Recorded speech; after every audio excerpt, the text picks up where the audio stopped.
کر دیں، down grade کر دیں اور عام انسانوں کی طرح لینا شروع کر دیں.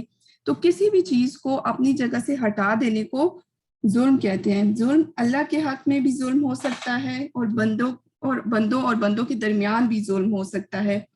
اس طرح جیسے اللہ کے حق میں کیسے ظلم کیا جاتا ہے کہ اللہ کی عبادت ٹھیک طریقے سے ہم نہ کریں جیسے کہ کرنے کا حق ہے، اور انسانوں کو ان کا مقام نہ دیں، اپنے ماں باپ کو جو ان کا مقام ہے ان کو وہ نہ دیں. چیزوں کا بھی حق ہوتا ہے کہ کسی چیز کو اس کے اصل مقام پر نہ رکھنا.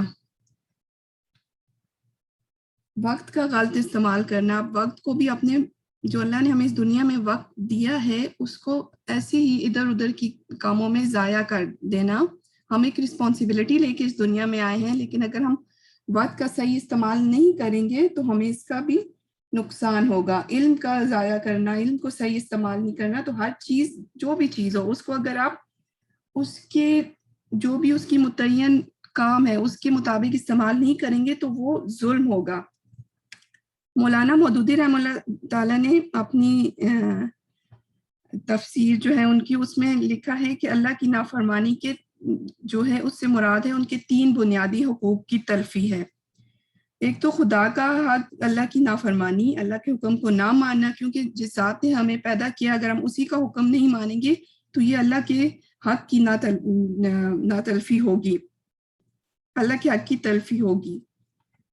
اور دوسری چیز جو ہے وہ ہے جو چیزیں ہمیں اللہ نے دی ہیں انہیں اللہ کے نافرمانی میں استعمال کرنا، یعنی کہ یہ جسم جو ہمیں اللہ نے دیا ہے اس کو اللہ کی نافرمانی میں استعمال کرنا، اور جو ہمارے ارد گرد انسان ہیں ان کی حق تلفی اور اشیاء کو جس طرح ان کو استعمال کرنا چاہیے اس طریقے سے استعمال نہیں کرنا. اس کے علاوہ 3rd نمبر پہ ہے اپنی ذات کا حق.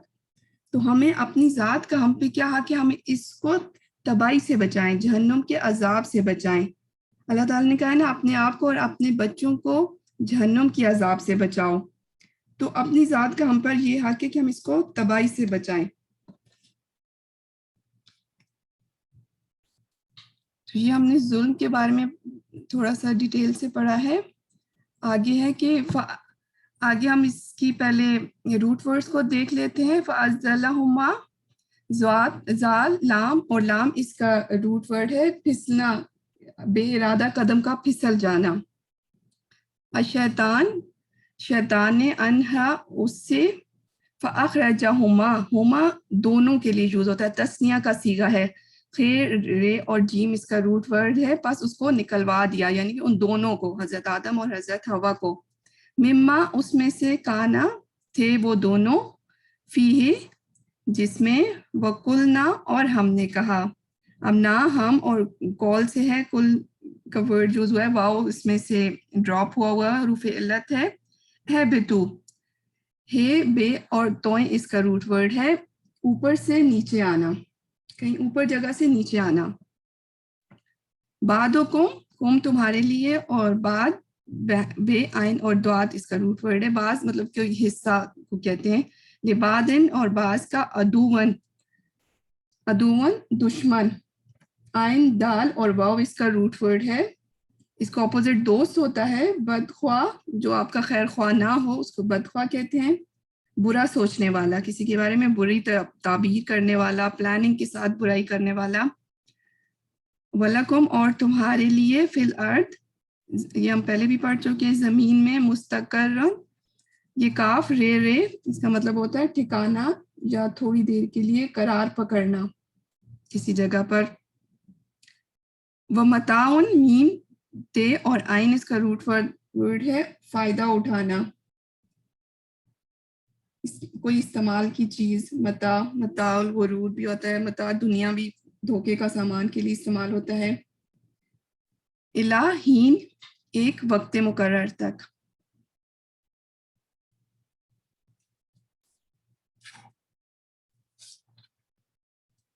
اب یہاں پہ دشمن جو ہے وہ شیطان کے ہی کہا گیا ہے کہ تم بعض میں کا دشمن ہے.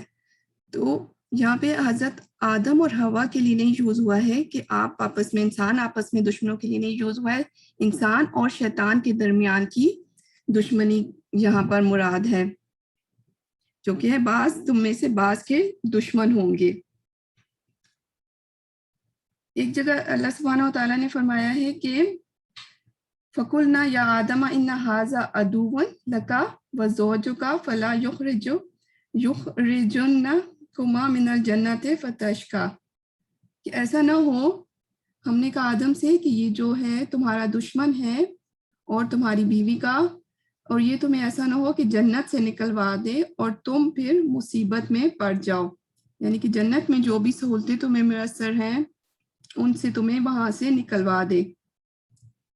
انسان اور ابلیس کے درمیان فطری تعلق جو ہے وہ دشمنی کا ہے. انسان اور انسانوں کے درمیان دشمنی وہ محبت اور ایک دوسرے کی خیر خواہی کا تعلق ہے. لیکن انسان اپنی کیا کرتا ہے کہ نادانی اور ناقص اندیشی، اسے نہیں پتہ ہوتا کہ آگے اس کے ساتھ کیا ہوتا ہے، تو وہ اپنے دشمنوں کو دوست سمجھ بیٹھتا ہے. تو جب حضرت آدم علیہ السلام کو اللہ تعالیٰ نے کہا تھا کہ ان کو سجدہ کرو، تو اسی وقت شیطان نے اپنی دشمنی کا اظہار کر دیا تھا. تو اس نے کہا تھا کہ میں اس سے بہتر ہوں کیونکہ مجھے آگ سے اور اس سے مٹی سے بنایا گیا ہے. اس کے علاوہ سورۃ بنی اسرائیل میں شیطان نے کہا کہ ذرا دیکھ تو صحیح، یہ ہے وہ ہستی جس کو تو مجھ پر فضیلت دی ہے، اب کیا میں اسے سجدہ کروں جس کو تو نے مٹی سے بنایا ہے. پھر اس نے اللہ سبحانہ و تعالیٰ سے ایک موقع مانگا کہ مجھے ایک مدت تک جو ہے وہ انسان کو بہکانے کے لیے ایک ٹائم تک مہلت دیں تاکہ میں اس پر اپنی فضیلت ثابت کروں اور اس کو نااہل ثابت کر سکوں. اسی کے بارے میں تھوڑا سا جو ہے سورۃ طٰہٰ میں تھوڑا سا ڈیٹیل میں جو کنورسیشن ہوئی تھی حضرت آدم علیہ السلام کی اور اللہ سبحانہ و تعالیٰ کی اور شیطان کی، اس کے بارے میں ہے کہ ہم نے اس سے پہلے آدم کو ایک حکم دیا تھا مگر وہ بھول گیا اور ہم نے اس میں عزم نہ پایا. حضرت آدم علیہ السلام کو کیا حکم دیا گیا تھا کہ جو وعدہ لیا گیا تھا جب تمام حضرت آدم کی تمام جو آنے والی ذریت تھی، جو نسلیں تھیں، ان سب کو پیدا کر کے اللہ سبحانہ و تعالیٰ نے فرمایا تھا کہ الستو بربکم، کیا میں تمہارا رب نہیں ہوں؟ تو سب نے کہا تھا کہ بلا، بے شک آپ ہمارے رب ہیں. تو وہ حکم ایک عہد لیا گیا تھا سب انسانوں سے. تو مگر وہ انسان کے اندر یہ ہے کہ وہ ایک تو عزم کا بھی کچا ہے، ارادے کا اتنا مضبوطی نہیں ہے، اس میں بھول جانے کی ایک کوالٹی ہے. تو اللہ سبحانہ و تعالیٰ نے کہا کہ ہم نے اس میں عزم نہ پایا. یاد کرو وہ وقت جب ہم نے فرشتوں سے کہا کہ آدم کو سجدہ کرو، یہ سورۃ طٰہٰ کی 116 آیت ہے. وہ سب تو سجدے میں گر گئے مگر ابلیس تھا کہ انکار کر بیٹھا. اس پر ہم نے آدم سے کہا کہ دیکھو یہ تمہارا اور تمہاری بیوی کا دشمن ہے، ایسا نہ ہو کہ وہ تمہیں جنت سے نکلوا دے اور تم مصیبت میں پڑ جاؤ. اب یہاں پہ اس امتحان کا نہیں ذکر کیا گیا جو ابھی ان آیات میں ہے، یہ جو ہم ابھی پڑھ رہے ہیں، جس میں کہا گیا تھا کہ اس درخت کے پاس نہیں جانا ورنہ تم ظالموں میں سے ہو جاؤ گے. اس میں ایک اور بات بتائی گئی ہے کہ اور وہ شیطان کے بارے میں اللہ نے وارن کیا تھا کہ یہ تمہارا اور تمہاری بیوی کا دشمن ہے، تو یہ تمہیں بہکائے گا اور یہ نہ ہو کہ تمہیں مصیبت میں پڑ جاؤ. اور وہ مصیبت کا آگے ذکر ہے سورۃ طٰہٰ میں 118 آیت ہے. یہاں تو تمہیں یہ آسائش حاصل ہے کہ نہ بھوکے ننگے رہتے ہو، نہ پیاس اور دھوپ تمہیں ستاتی ہے. یعنی یہاں پہ تو اللہ تعالیٰ کی طرف سے تمہیں ہر چیز میسر ہے، کھانے پینے کا سامان بھی، رہنے کے لیے بھی، اور نہ ہی تمہیں کوئی گرمی کا احساس ہوتا ہے یہاں پر. تو ہم بھی اگر جنت میں جائیں گے تو یہ ساری فیسلٹیز جو ہیں یہ ایک شروع میں ایک امتحان سے گزارا جا رہا ہے، اور اس میں ہمارے لیے یہ سبق ہے کہ ہمیں پتہ چلے کہ جنت میں ہمیں کس طرح کی لائف ملے گی. وہاں پہ ہمارے ذمہ کوئی کمانا یا شیلٹر یا لباس نہیں ہوگا، بلکہ وہ سب کچھ اللہ سبحانہ و تعالیٰ کی طرف سے ملے گا، جو کہ پہلے حضرت آدم علیہ السلام اور حضرت حوا کو دیا گیا تھا. پھر کیا ہوا کہ لیکن شیطان نے اس کو پھسلایا اور کہنے لگا آدم بتاؤں تمہیں وہ درخت جس سے ابدی زندگی اور لازوال سلطنت حاصل ہوگی. اسی طرح کی تھوڑی اور بات جو ہے ہمیں سورۃ اعراف میں بھی اللہ سبحانہ تعالیٰ نے کھولی ہے، اور اس میں اس نے کہا تھا کہ تمہارے رب نے تمہیں اس درخت سے صرف اس لیے روک دیا ہے کہ کہیں تم دونوں فرشتے نہ ہو جاؤ یا ہمیشہ جیتے نہ رہو۔ تو اس نے دھوکہ دیا حضرت آدم علیہ السلام اور حضرت حوا کو۔ اب وہ کافی عرصہ تک، اس عرصے کا تو نہیں پتا کہ کتنے عرصے تک، وہ کنٹینیوس جا جا کے حضرت آدم اور حضرت حوا کو بہکاتا رہا تھا۔ آخر کار دونوں اس درخت کا پھل کھا گئے۔ اب اللہ سبحانہ وتعالیٰ نے یہاں پہ بات کلیئر کی ہے کچھ لوگوں کا، بلکہ کچھ یہود و نصارہ کا یہ تھا کہ حضرت حوا نے جو ہے وہ اصل میں غلطی کی تھی، جس کی وجہ سے انہوں نے حضرت آدم کو بھی پھل کھلوا دیا تھا۔ لیکن جہاں پہ اس بات کو کلیئر کیا جا رہا ہے کہ دونوں نے پھل کھا لیا، نتیجہ یہ ہوا کہ فوراً ہی ان کے سطر ایک دوسرے کے آگے کھل گئے اور لگے دونوں اپنے آپ کو جنت کے پتوں سے ڈھانکنے۔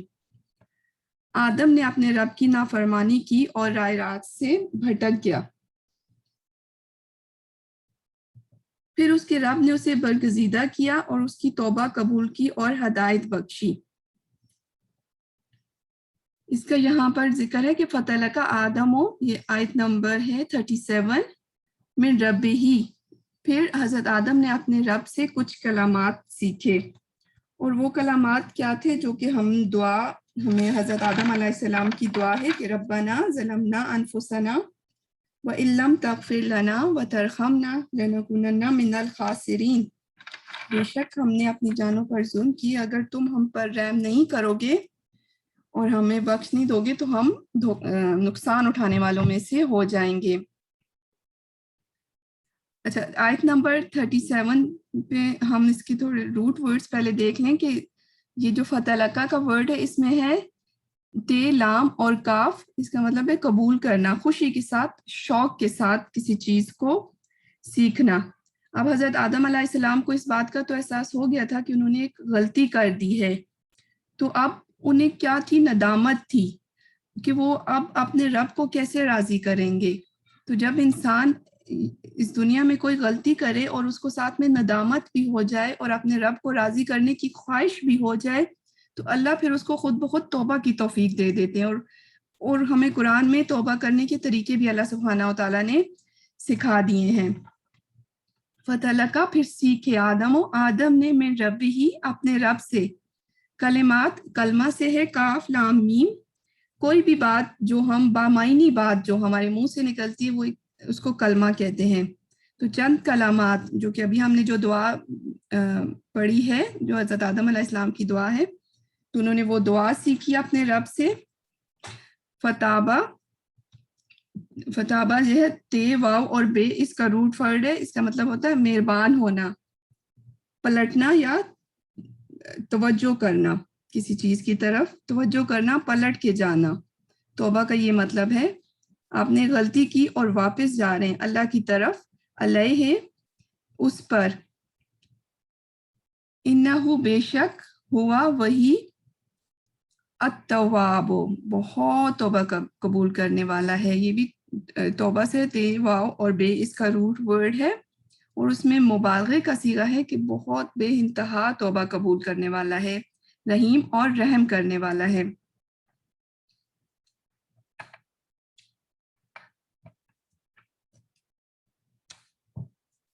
پھر حضرت آدم علیہ السلام کو اللہ سبحانہ و تعالیٰ نے کچھ کلمات سکھائے، اور انہوں نے بہت شوق سے اور اپنے کیے پر ندامت سے نادم ہو کر اللہ سبحانہ و تعالیٰ کے حضور توبہ کی، جس کو اللہ نے قبول کر لیا اور ان کو معاف کر دیا۔ پھر اللہ کی طرف سے توبہ کیا ہوتی ہے کہ اللہ تعالیٰ پھر اس کی طرف واپس متوجہ ہو جاتے ہیں اور اس کو اس گناہ سے معاف کر دیتے ہیں۔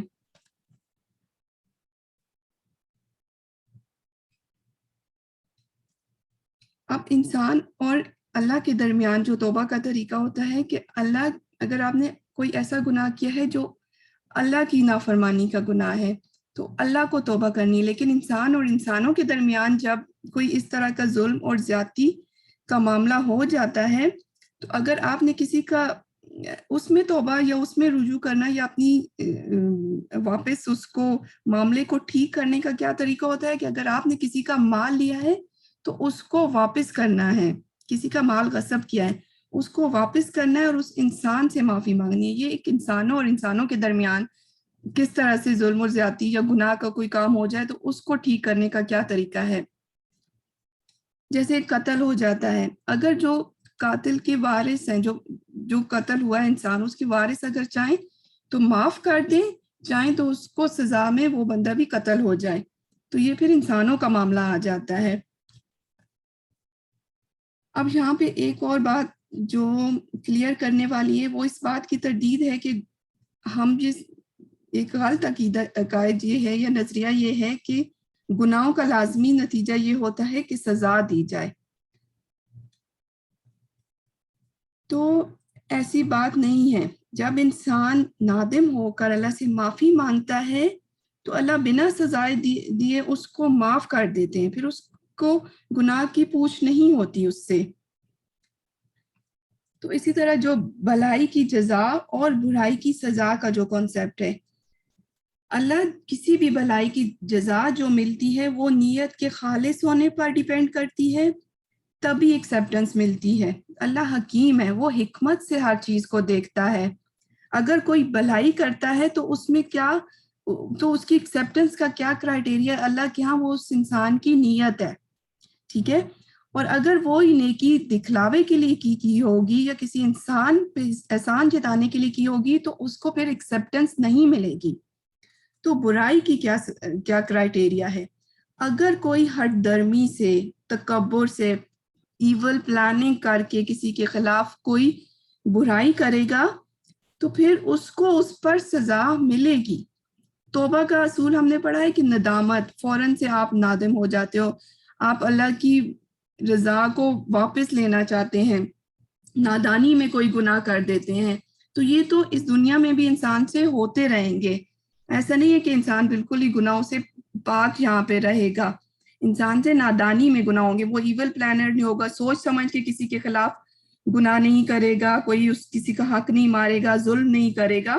تو پھر ایسی جو برائی ہوگی اللہ نے اپنی حکمت سے جج کر لیں گے اور پھر اس کو توبہ قبول ہو جائے گی, اور ایسی ہی اچھی نیت سے کی ہوئی ہر کام کی جزا بھی ملے گی. تو اس میں ایک بڑے بڑے جو مجرم یا کافر جو گناہ کر بیٹھتے ہیں ان کے لیے ناامیدی یا مایوسی کی سچویشن نہیں ہے. وہ اگر اپنے کیے پر نادم ہو جائیں اور اعتراف کر لیں اور بغاوت چھوڑ دیں, اللہ کی طرف رجوع کر لیں, تو بے شک اللہ بہت معاف کرنے والا اور توبہ کو قبول کرنے والا ہے. اس کے بعد کی آیت ہے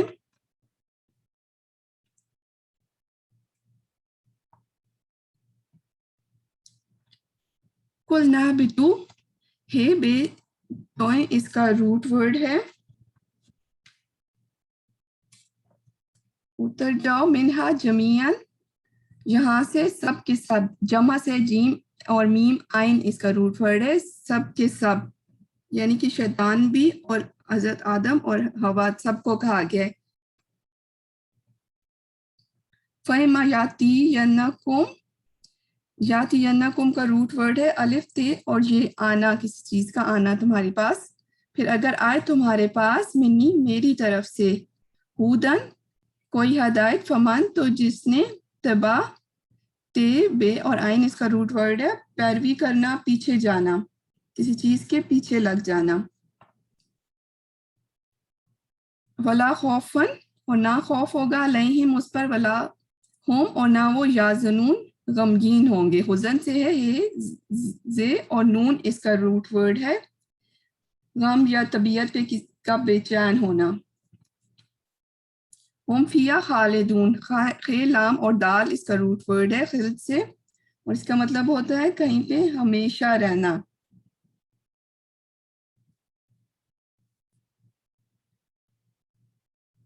اچھا پیچھے ایک ورڈ رہ گیا ہے یا زنون, اوکے, والذینہ, اور جن لوگوں نے کفر و کفر کیا, اور کاف زے اور بے ہے, کذب سے ہے جھٹلانا, کسی چیز کو جھوٹ بولنا, بیایتنا, ہماری آیت کو, لائکا, اور وہی لوگ, اصحاب النار, دوزخ والے ہیں. سواد ہا اور بے اس کا روٹ ورڈ ہے ساتھی, صحبت اختیار کرنا کسی کی, جیسے صحابہ ان کو کہتے ہیں جنہوں نے ایمان کی حالت میں رسول صلی اللہ علیہ وسلم کی صحبت اختیار کی. اصحاب النار یعنی کہ وہ دوزخ کے ساتھی ہیں.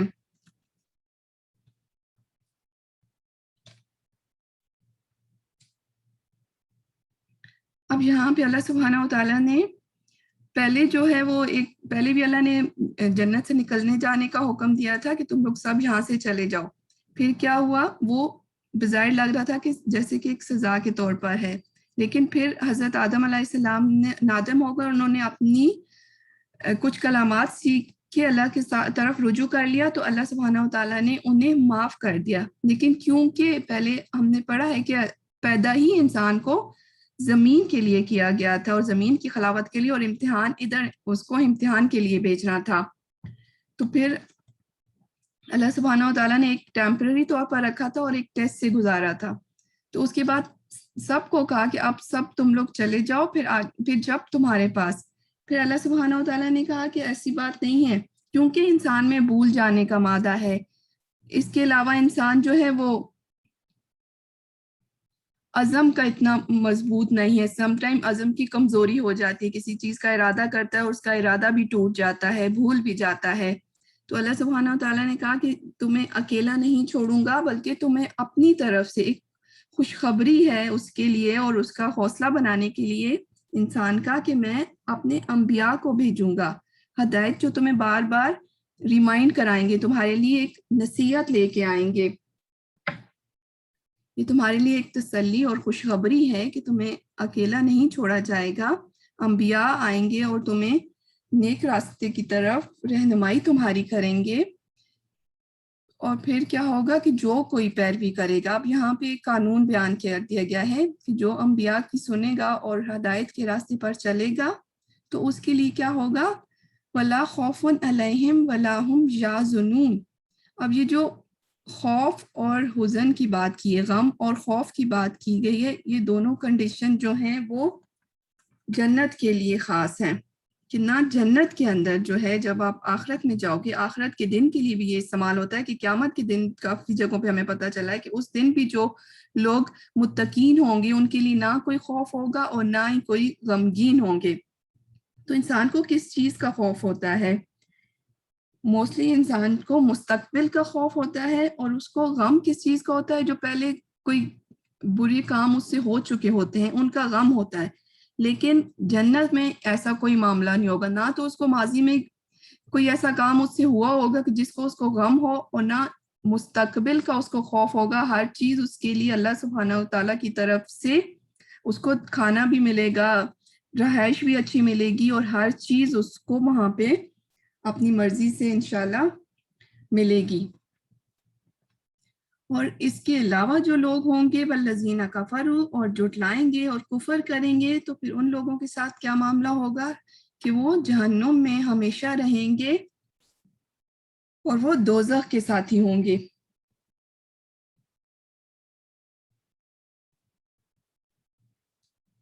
اسی چیز کا ذکر قرآن پاک میں کافی جگہ اور پہ بھی اسی واقعے کا بیان ہے. تھوڑی تھوڑی باتیں زیادہ اللہ سبحانہ و تعالیٰ نے مختلف مقامات پہ کھولی ہیں. سورۃ طٰ کی 123 آیت میں اللہ سبحانہ و تعالیٰ نے فرمایا کہ تم دونوں یہاں سے اتر جاؤ, تم ایک دوسرے کے دشمن رہو گے. اب اگر میری طرف سے تمہیں کوئی ہدایت پہنچے تو جو کوئی میری اس ہدایت کی پیروی کرے گا وہ نہ بھٹکے گا اور نہ بدبختگی میں مبتلا ہوگا. اور جو میرے ذکر یعنی کہ درس نصیحت, یہ قرآن اصل میں اللہ کا ذکر ہے. ذکر کیا ہوتا ہے؟ ہم نے کسی کا ذکر کرنا ہوتا ہے تو ہم اس کے بارے میں موسٹلی باتیں کرتے ہیں, اس کی قصے بیان کرتے ہیں.